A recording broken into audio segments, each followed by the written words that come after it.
Hello there, welcome to Back to the Roots Gaming and the fourth part of the video series, The Year of 3DFX, 25 years after the end of 3DFX. For this video I picked something special. It's a Microstar MS-6168 motherboard, which has a Voodoo3 onboard. It's a regular Voodoo3 2000 with 8 megs of RAM on board. It runs with a Pentium 3 at 600 MHz. And at the beginning of the project, it still had only 8 megs of graphic cards RAM, which we improved. This here is the Voodoo3 chip under it. The mainboard itself is very classic. It's a micro ATX board. It has 2 EDE ports, 2 SGRAM slots, 3 PCI slots as well as an ESA slot. It has a pretty decent creative onboard sound. It's okay for DOS and Windows 98 gaming.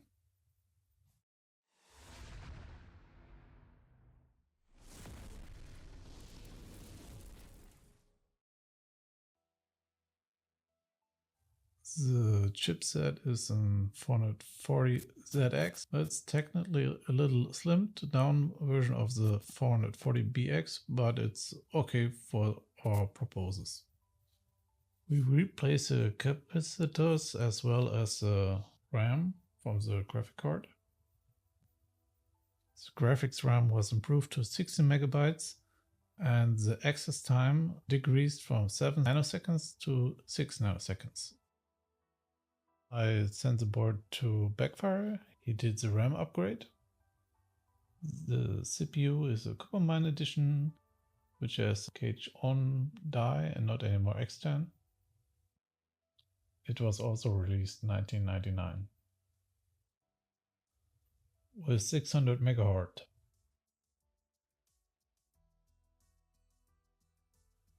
The 20 gig hard drive dates from 2000 and runs at 5,400 rounds per minute. Also very decent.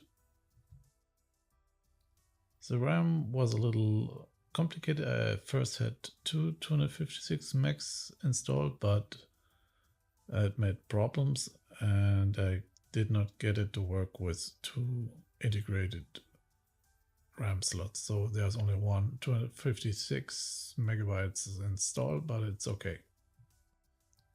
The power supply is a standard 300 watt. Nothing special about it except the 20-pin ATX connector. Since I put so much work into this project, I didn't want the onboard sound. It's okay, but I want good sound for this project. So I've chosen the Creative Audigy Platinum EX. It comes with a classic DVD drive. So let's begin the digging. As chases, I've got this Aerocool Micro ATX. It was built in 2010. It's a QX 2000. As you see, it's pretty dirty. So I took everything apart and cleaned it at first. So as always, when it's done, you don't see the effort it took. I think it took 1 or 2 hours to clean everything. And let's begin to build everything together.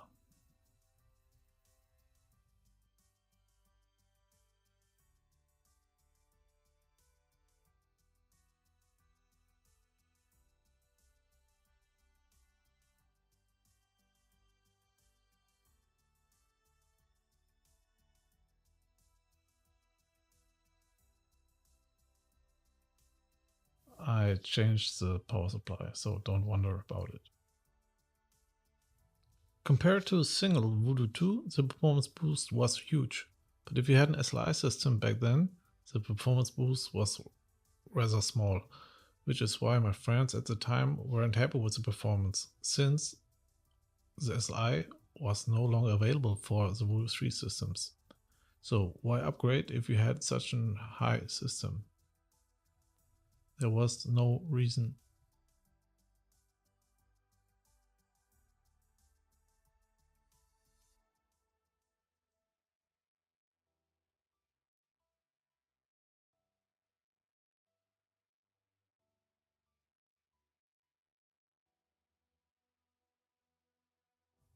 All the work with the hard drive case and it doesn't fit. So I discrew everything again and put it in the inside of the case.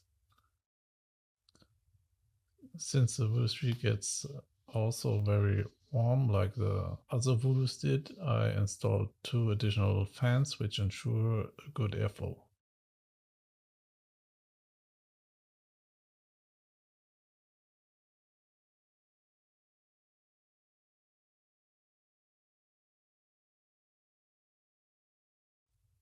The prices back then, as the Voodoo3 2000 was launched, were quite interesting. The Voodoo3 was launched at around 100 US dollars, and the Voodoo 2 with 12 max were still listed between 75 and 150 US dollars.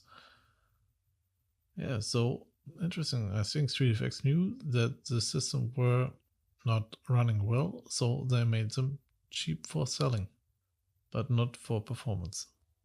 The RT Rage 128 Pro was around 200 US dollars, and the Reaver TNT 130 to $200, and the TNT2 Ultra was listed at $300.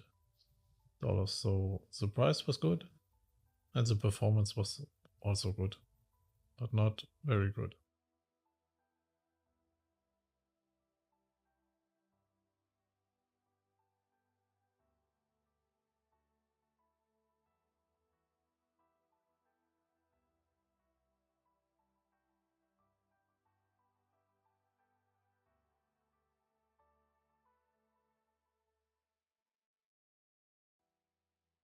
I don't know how you call it in English, but in Germany we say Hochzeit, so a marriage between 2 parts, and it's the moment of choice.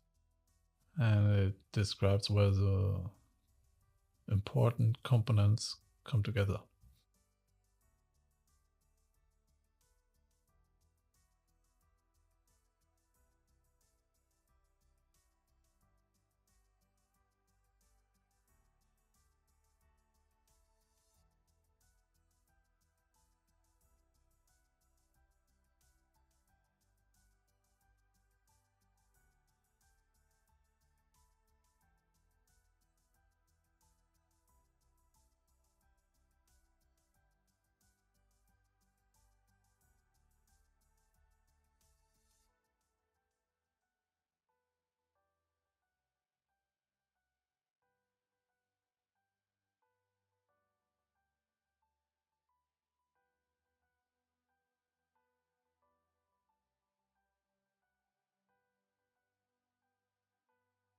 Don't wonder about the Voodoo2 SLI system you see. It's also from before. I've put them in the other system, which I presented you guys in one of the last videos.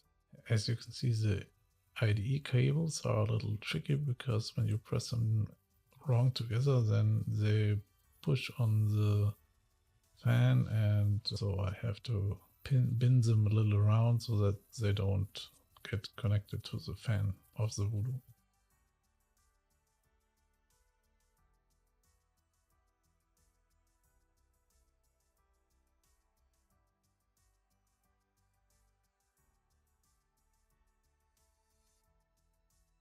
Yeah, there are a lot of cables around. They are for the chase's fan control as well as an LED color control. The front fan can be adjusted. It can be red or blue.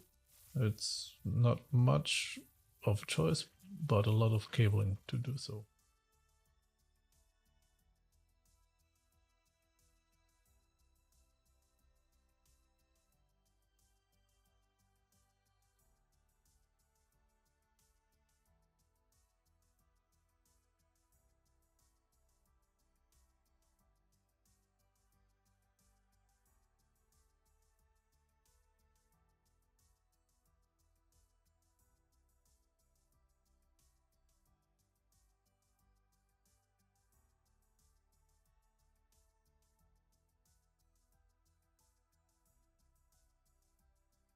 And now the final setup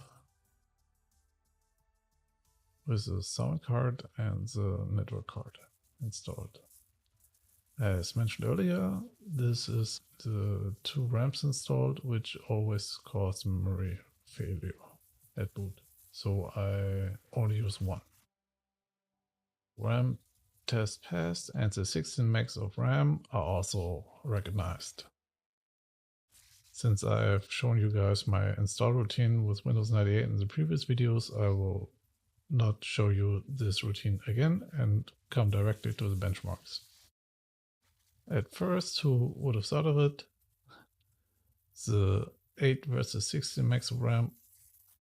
So as you see, in Glide there is not much of a difference between the 8 and 6 megs of RAM, and the 3D Mark 2001 did not run at 8 megabyte, and the 3D Mark 2000 it's double as fast, and the 3D Mark 99 is 25% faster with 16 megs. I did not do all the testing with 8 megabytes of RAM because I had the memory error, and did not check what was the problem at the time I was benchmarking. So sorry for that, but yeah, Quake 2 would be also faster and so on. So let's talk about the other results. In this comparison, I've included the results of the previous videos and added some. So let's go into detail. We have the Banshee with a Pentium 3600 and 256 megs. Different Voodoo3 2000 PCI. It's the same system. The same Voodoo3 2000. An Athlon 64 3500 plus with 2 GB of RAM. The Voodoo2 SLI system, also with a 600 MHz Pentium 3. The Onboard Voodoo3 with 16 MB of RAM at this copper mine system. And I've overclocked the card to have the same level as a Voodoo3 3000. As you can see, the Voodoo3 2000 PCI does not scale very good with faster CPUs. That's why I've chosen this CPU for this system. And optimizing the video card was totally worth the effort. As you see, the results are top. At 3D Mark 2000 it looks the same. The overclocked Voodoo3 2000 Onboard is best of the systems. The PCI Voodoo3 scales with the Athlon 64 a little better this time. And the older Pentium 3 Katmai is very, very slow in comparison to the Copper Mine edition. At the 3D Mark 2001, the Athlon 64 shows its muscles, but the rest is almost like all the others. The Voodoo2 system gets beaten by the Banshee. Let's come to the gamings. As always, I choose all the settings with high, 16-bit and 2124 x 768 resolution, and sound options also high when possible. The Voodoo2 system performs very well in Unreal Tournament, but the Onboard is also the winner in this benchmark. I find it very interesting that the PCI Voodoo3 has almost exactly the same frames in all systems. The Voodoo2 SLI system wins the Quake 2 comparison. It's all close, but it wins. Here you see the Voodoo2 SLI system with a Pentium 4, which is the system of one of my last videos. And the Voodoo2 SLI scales like hell. If you see the Voodoo2 2000 and the Athlon, there are worlds between it. That's why I've chosen the SLI system to go with the Pentium 4 and the Voodoo2 in this system and the Banshee in the smaller system, because they all scale a little less. But the Onboard Voodoo3 overclocked is close.